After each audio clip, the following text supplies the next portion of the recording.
अद्भुत है हमारे महादेव। इनकी लीला का क्या कहना। इसलिए भैया महाकालेश्वर हम गए इसलिए ये कथा नहीं बताई। भागवत कथा में भी भोले बाबा का बड़ा महत्व है। हाँ, क्या महत्व है। भागवत कथा के वक्ता श्री सुखदेव जी महाराज इन्हीं का ही रूप है। बोलो हर हर महादेव। जब वेद व्यास जी ने भगवान शंकर की तपस्या की तो भगवान शंकर ने वरदान देते हुए कहा, जाओ हम तुम्हारे घर पर संतति रूप में आवेंगे और श्रीमद् भागवत महापुराण का प्रचार करेंगे। कल जब श्रीमद् भागवत महापुराण की कल की कथा में रचना हो गई तो श्री व्यास जी के मन में विचार आया, अब इसका प्रचार कौन करेगा। देखो भैया, बनाना सरल है पर दुनिया तक पहुंचाना बड़ा कठिन है। बोलो जय सिया राम। जोर से बोल दो, और जोर से बोल दो, जरा और जोर से बोलो। भैया वेद व्यास जी को अपने पुत्र सुखदेव जी की याद आ गई। सुखदेव जी कौन है। आहा हा। एक बार भगवान शंकर कैलाश पर्वत पर बैठे थे, पार्वती जी सामने, पर भोले बाबा तो ध्यान में मगन। नारद जी पहुंच गए। कौन पहुंच गया। नारद जी। नारद जी पार्वती जी को उकसाते हुए बोले, मैया आप तो भोले बाबा को बहुत मानती हो, भोले बाबा भी आपको मानते हैं, पर तुम्हें भोले बाबा के सभी राजों का, रहस्यों का पता नहीं होगा। पार्वती जी बोली, नारद जी हम तुम्हें जानते हैं, एक दूसरे में लड़ाई फंसाकर मजा लेने का तुम्हारा पुराना काम है, हम तुम्हें जानते हैं, हमें बातें मत बनाओ। नारद जी बोले, मैया हम बातें ना बना रहे, सच सच बतावे, भोले बाबा जो गले में मुंडों की माला पहनते हैं तुम्हें पता है वो किसकी है। पार्वती जी बोली, हमें पता नहीं है। नारद जी बोले, तुम्हें तो फिर ये भी पता नहीं होगा कि भस्म किसकी रमाए। पार्वती जी बोली, ये भी हमें पता नहीं है। तो नारद जी बोले, महाराज मैया फिर तो एक और बात तुम्हें पता नहीं होगी। बोले क्या। बोले इनकी पहले भी एक शादी हो चुकी है। पार्वती जी बोले, हाँ। नारद जी बोले, तो पार्वती जी बोले, बताओ वो कहां रहती हमारी सौतन। नारद जी बोले, अब हमें उसका ठिकाना तो पता नहीं है, भोले ही बाबा से पूछो, अपन तो जय चले श्रीमन नारायण नारायण। नारद जी चले गए। अब तो पार्वती जी के दिमाग में वही बात घूमे। और कोई भी भाई धर्म पत्नी कोई भी हो, सौतन की बात आ जाए आग लग जाती है। बोलो सीताराम। जोर से बोलो। चाहे कोई मजाक में भी कह दे आग लग जावे। बोलो जय हनुमान जी की। पार्वती जी बैठी कि अब जागने दो भोले बाबा को, अभी मजा लेते हैं। अब भोले बाबा जागे समाधि से, राम राम राम राम राम सीताराम सीताराम सीताराम। पार्वती जी बोली, हमारी सौतन से करो सीताराम, हमसे मत करो। भोले बाबा बोले, क्या बात है देवी जी, आज तो उठते ही ना प्रणाम ना आरती ना बंदन, सीधा सा उल्टा सीधा प्रवचन, मंगलाचरण हो रहा है, क्या बात है। पार्वती जी बोली, हमें बात ही नहीं करनी, जब तुम पहले ही शादी कर चुके तो हमें बताया क्यों नहीं आज तक। भोले बाबा ने कहा, ये कौन सी खाज फंस गई। भोले बाबा बोले, देवी जी एक बात बताओ, नारद जी तो नहीं आए थे। पार्वती जी धीरे से हिला के बोली, हाँ वो आए तो थे। शंकर जी बोले, तब तो कुशल है, बातों से काम चल रहा, ये जहां भी जाते हैं सीधा लट्ठी उठवा देते हैं। बोलो जय हनुमान जी की। क्या हो गया, आप क्यों नाराज बैठी हो। पार्वती जी बोली, महाराज हमने सुना आपकी पहले शादी हो चुकी। भोले बाबा बोले, सही बात है। पार्वती जी बोली, महाराज अब बात तो बाद में होगी, पहले ये बताओ ये मुंड किसके हैं, ये जो मुंडों की माला है ये किसकी खोपड़ियां हैं। शंकर जी बोले, बताएंगे। और कोई प्रश्न। हाँ महाराज, ये जो भस्म है ये किसकी है। अब भगवान शंकर ने पार्वती जी को बैठाया सामने, बैठो देवी जी। आपने सही सुना, हमारा पहले भी विवाह हो चुका। किसके साथ महाराज? मुस्कुराते हुए त्रिभुवनपति भूत भावन महादेव बोले, देवी हमारा विवाह किसी और के साथ नहीं, तुम्हारे ही साथ हुआ। पूर्व जन्म में तुम सती थी, इस जन्म में तुम पार्वती बन गई हो। अच्छा महाराज, तो महाराज ये मुंडों की माला किसकी है? भोले बाबा बोले, ये भी तुम्हारी है। हमारी महाराज? हाँ, जितने मुंडे हैं इतनी बार तुम जन्म ले चुकी, शरीर त्याग चुकी, और हम तुमसे इतना प्रेम करते कि जब भी तुम शरीर त्यागती हो तुम्हारे मुंडों की माला बनाकर हम अपने हृदय के पास सदा रखते हैं। पार्वती जी बोली, महाराज रुकियो रुकियो रुकियो रुकियो रुकियो, केवल हम ही भर गए, आप एक भी बार गायब नहीं भये?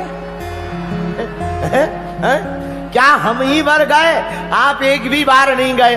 बोले बाबा बोले, देवी जी हमने अमर कथा को सुन रखा है, और जो अमर कथा को सुन लेता है वो फिर अमर हो जाता, मरता नहीं है।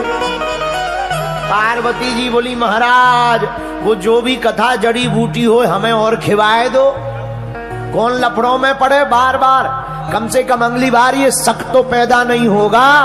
बोलो जय बजरंगबली।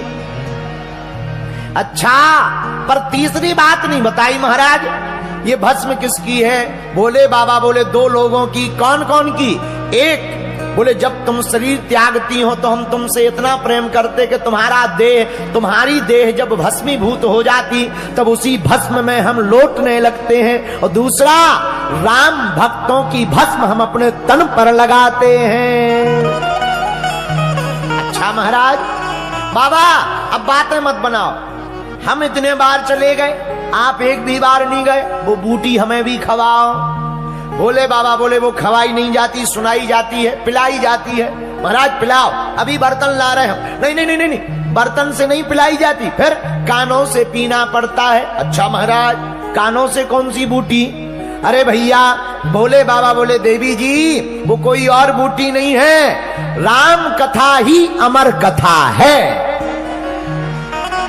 कृष्ण कथा ही अमर कथा है। जो भी इस कथा को भाव पूर्वक सुनेगा, सिद्धांत पूर्वक सुनेगा, भैया वह मौत से परे हो जाएगा, मौत उसका बाल बांका नहीं करेगी, वह उसका तन जरूर मर जाएगा पर आत्मा को कोई नहीं मार सकता है। महाराज हमें भी वो कथा का रसपान कराओ। भोले बाबा ने डमरू बजाई, जितने भी पशु पक्षी थे सब कैलाश पर्वत के भाग गए, लेकिन एक छोटा सा तोता उसी बरगद के पेड़ के ऊपर रह गया, वो भाग नहीं पाया, छोटा था।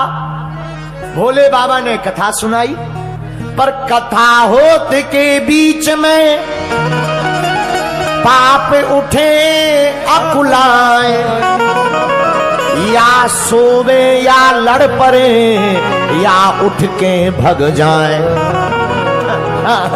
कथा के बीच में एक खतरा होता है, पूछो क्या? कई बार तुम देखना कथा के बीच में इतनी बढ़िया नींद आती है, इतनी बढ़िया नींद आती है कि बिस्तर मिल जाए तो 6 महीना उठे ही ना, कुंभकर्ण जैसे ऐसा लगता है। हाँ बोले क्यों? बोले कथा होते के बीच में पाप उठे अकुलाए, जो भीतर पाप रहते उन्हें लगने लगता अब हमें हाउस खाली करना पड़ेगा क्या, अब हमें भागना पड़ेगा क्या? एक काम करो, इसको ही कथा से उठा दो, ये कथा से उठ जाएगा तो हमें अंदर से भागना नहीं पड़ेगा। बोलो जय बजरंगबली।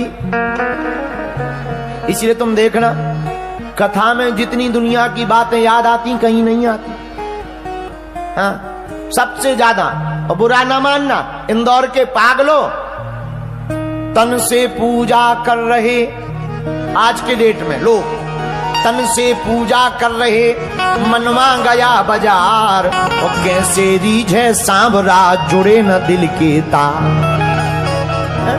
ज्यादातर लोग आजकल तन से पूजा कर रहे और मन तो मार्केट में इंदौर के घूम रहा, चाट पकौड़ी खा रहा, इंदौर का पोहा प्रसिद्ध है, बढ़िया खा रहा है। फिर कहते गुरुजी कृपा नहीं होती ठटरी के बरे नक कटा है। भाई तन से पूजा करोगे तो कहां से कृपा हो जाएगी? बोलो जय बजरंग बली की। उपाय क्या है? मन से पूजा करनी चाहिए। अरे राम राम सब कोई भजे, पर दशरथ कहे न कोई, और जो एक बार दशरथ कहे कोटि यज्ञ फल हो। अच्छा ये दशरथ क्या है? दशरथ, दशरथ, ये दशरथ क्या है? दशरथ कोई आदमी नहीं है, 10 रथ हैं और 10 रथों के ऊपर बैठा है मन, जो अपनी 10 इंद्रियों के ऊपर रूपी मन से बोलता है राम राम, उसी को एक बार के राम कहने में ही करोड़ यज्ञ समान फल प्राप्त हो जाता है। बोलो सीताराम। अरे जोर से बोलो, थोड़ा और जोर से बोलो। भोले बाबा ने भैया अमर कथा सुनाई। अमर कथा में पार्वती जी बीच में सो गईं, तो जो तोते का बच्चा ऊपर बैठा था उसके कानों में अमर कथा गई तो चेतना आ गई, और चेतना इतनी प्रबुद्ध आई कि वो बुद्ध और प्रबुद्ध बन गया। तो जब पार्वती जी सो गई तो कथा में बीच बीच में जवाब देना चाहिए। हाँ महाराज बढ़िया कह दी, हो हाँ जय हो। ये बीच बीच में बोलने से कथाकार का मन लगा रहता है कि तुम्हें समझ में आ रही। बोलो जय बजरंग बली। कुछ लोग तो वरना ऐसे बैठ जाते जैसे घर से पिट करके आए हो गए। हाँ, घर से पिट करके आए हो अपनी, बिल्कुल यहाँ पर बिल्कुल आराम करने आए। एक आदमी हमें मिला, हमका एक बात बताओ तुम कथा में क्यों इतनी ज्यादा क्यों कथा में जाते हो? बोले घर में 3 घंटा कम से कम बच तो जाते। हमका मतलब है, बोले घर में रहो तो पत्नी की बातें सुननी पड़ती, कम से कम पत्नी से तुम ठीक हो गुरुजी। बताइए, बाद में पता लगा वो भी मूसा खेड़ी का था। हाँ, बोलो सीताराम सीताराम। तो भोले बाबा ने कथा सुनाई, वह सुख यानी तो तोता बीच बीच में जवाब देने लगा। जब बीच बीच में जवाब देने लगा, ओ हो कहते अमर कथा शिव शंकर भोले दानी, हुंकारी भरे माता पार्वती। पार्वती जी हुंकार भरती रही, पर मध्य में ही वह जब पार्वती जी सो गई तो तोता ने हुंकार भरी।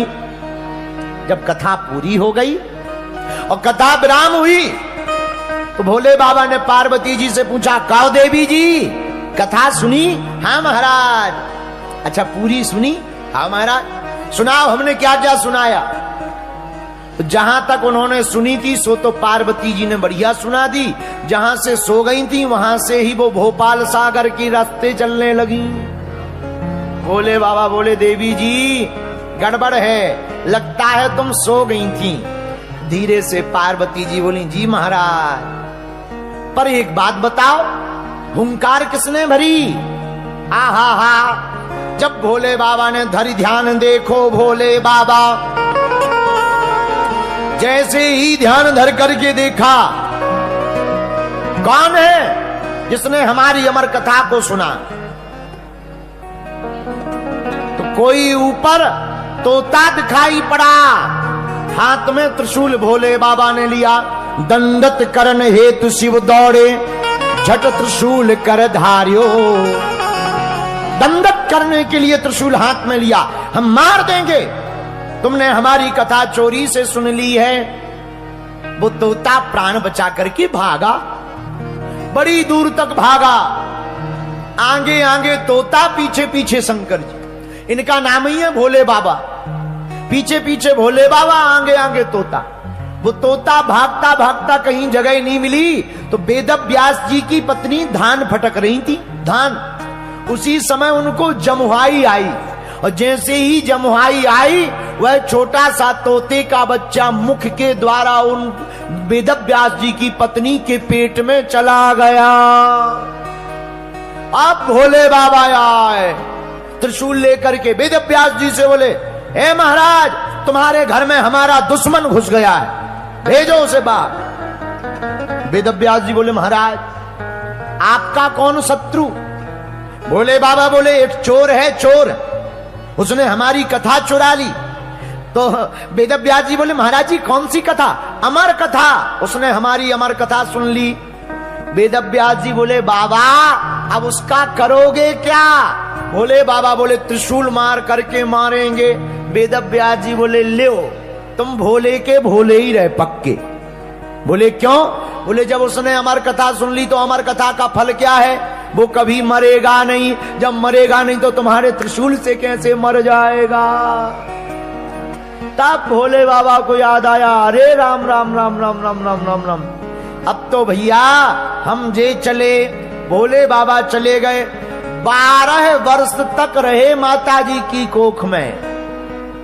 12 वर्ष बाद वेदव्यास जी ने कहा भैया जो भी हो सो बाहर आ जाओ। तो भीतर से आवाज आई पिताजी हम बाहर आएंगे, तुम हमें लफड़े में फंसा दोगे, शादी करवा दोगे, गृहस्थ में पढ़वा दोगे, हमें प्रपंच में पढ़ना नहीं। वेदव्यास जी बोले चिंता मत करो, हमको मोह नहीं सताएगा, तुम बाहर आओ। बोलो जय बजरंगबली। अब 12 वर्ष बाद जब वेदव्यास जी की धर्म पत्नी के कोख से वह प्रकट भय तो कोई और नहीं, भागवत की महिमा को जन जन तक पहुंचाने वाले परमहंस श्री सुखदेव जी महाराज प्रकट हो गए हैं। बोलो सुखदेव भगवान की जय हो। अब भैया जैसे ही प्रकट भय तो वेदव्यास जी महाराज 12 वर्ष गर्भ में रहे, आश्वासन प्रभु से पाए। तो महीना व्यापे माया कब हूं सुन के बाहर आई। आपको जो है माया नहीं सताएगी। जब 12 वर्ष बाद प्रकट भय तो जन्मते ही सुखदेव जी महाराज ने घर छोड़ दिया और घर छोड़ करके वन में आ गए। वेदव्यास जी कुछ देर तक तो दूर दूर तक पीछे पीछे गए। यम प्रभजन्तमनुपेतम पेति कृत्यम द्वैपायनो विरहकातर्य पुत्रेति तन्मयतया तर्वो विनेदु सर्वभूति हृदयम् मुनिमानतोऽस्मि। पुत्र के पीछे बहुत दूर तक भागे पर सुखदेव जी महाराज नहीं रुके, वन में आकर बैठ गए। पर भैया जो बालक घर छोड़कर चला गया था वही बालक भागवत भगवान की कृपा से पुनः घर आया। कैसे? जब 18,000 श्लोकों की संगता भागवत लिख दी तो व्यास जी ने अपने शिष्यों को भागवत के श्लोक सिखाए। यहां वहां जाकर श्लोक गाओ। सुंदर सुंदर मधुर मधुर श्लोक गाने लगे। जहां सुखदेव जी ध्यान कर रहे थे तो एक शिष्य ने, वेदव्यास जी के शिष्य ने श्लोक गाया, भगवान की सौंदर्य रूप के बारे में गाया। बरहा पीडम नटवर बपु कर्णयो कर्णिकारम बिभ्रतवासः कनिककपिसं वैजयन्तीं चमालाम् रन्ध्रान् वेणोरधर सुधया पूरयन् गोपवृन्दे वृन्दारण्यं स्वपदरमणं प्राविशद गीति। आहा, मधुर मधुर श्लोकों का गान श्री सुखदेव जी के सन्मुख वेदव्यास जी के शिष्य ने गाया। क्या कहा? बोले बरहा पीडम नट बर बपू। कोई इतना सुंदर है, कितना सुंदर? बोले कोई सांवरा है, बड़ा प्यारा सलोना है, नंद नंदन है। भैया उनके स्वरूप का क्या कहना? पीला पीतांबर पहन रखा है, सुनहरी कोर है जिस पीतांबर की, बिजली सी चमक रही है, धारण किए हुए पीतांबर है, गले में काली कामरिया बांधे हुए हैं, सिर पर मयूर पंख लगाए हुए हैं, कानों में मकराकृति के कुंडल धारण किए हुए हैं, गले में बैजंती माला धारण किए हुए हैं। श्री धाम वृंदावन में यमुना के किनारे कदम्ब के वृक्ष के नीचे ठाकुर जी खड़े हुए हैं, 3 जगह से टेढ़े हैं, हाथ में बांसुरी लिए हुए हैं, बांसुरी की मधुर मधुर तान को सुना रहे हैं।